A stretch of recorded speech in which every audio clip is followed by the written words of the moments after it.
ओम नमो भगवते वासुदेवाय नमः। आप सभी को माघ मास की बहुत बहुत शुभकामनाएं। आज हम सुनेंगे माघ मास की कथा का 6ठा अध्याय। तो चलिए शुरू करते हैं।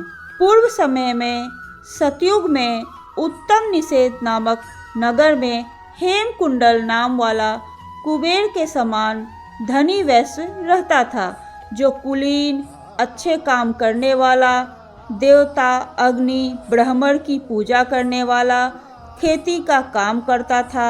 वह गाय, घोड़े, भैंस आदि का पालन करता था। दूध, दही, छाछ, गोबर, घास, गुड़, चीनी आदि अनेक वस्तु को वह बेचा करता था, जिससे उसने बहुत सा धन इकट्ठा कर लिया था। जब वह बूढ़ा हो गया तो मृत्यु को निकट समझकर उसने धर्म के कार्य करना प्रारंभ कर दिया। भगवान विष्णु का मंदिर बनवाया, कुआं बनवाया, तालाब बनवाया, बावड़ी, आम, पीपल आदि वृक्षों के तथा सुंदर बाग बगीचे लगवाए। सूर्योदय से सूर्यास्त तक वह दान करता था। गांव के चारों तरफ जल की प्याऊ लगवाई। उसने सारे जन्म भर जितने भी पाप किए थे उसका प्रायश्चित करता था।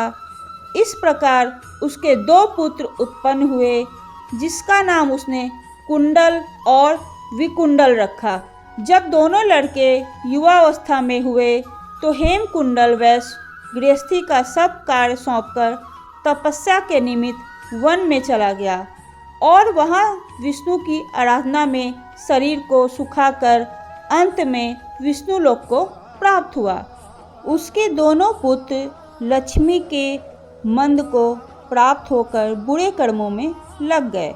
वैश्यागमी, वीरा और बाजे लेकर वैश्याओं के साथ गाते फिरते थे।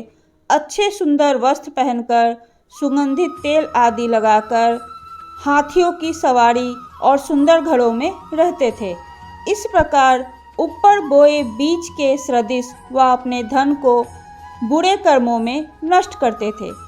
कभी किसी सतपात्र को दान आदि नहीं करते थे, न ही कभी हवन करते थे।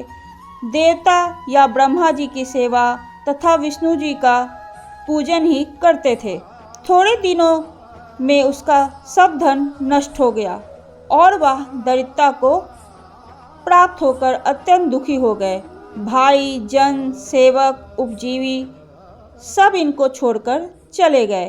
तब इनको चोरी आदि करना आरंभ करना पड़ा और राजा के भय से नगर को छोड़कर डाकुओं के साथ वन में रहने लगे और वहां अपने तिच्छवाड़ों से वन के पक्षी, हिरण आदि पशु तथा हिंसक जीवों को मारकर खाने लगे।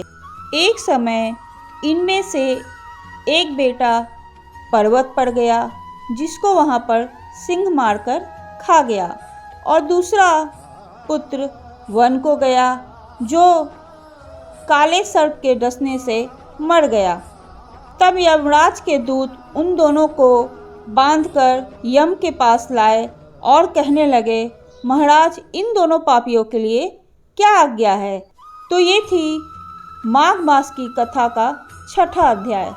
आगे हम माघ मास की कथा का 7वां अध्याय सुनेंगे। तो आपको ये कथा कैसी लगी, प्लीज़ मुझे कमेंट करके ज़रूर बताइए और इसी तरह की धार्मिक कथा को सुनने के लिए आप मेरे साथ बने रहिए। अगर आपको ये कथा पसंद आ रही है तो मुझे कमेंट करके ज़रूर बताइए और मेरे चैनल को लाइक और सब्सक्राइब कीजिए। ओम नमो भगवते वासुदेवाय नमः।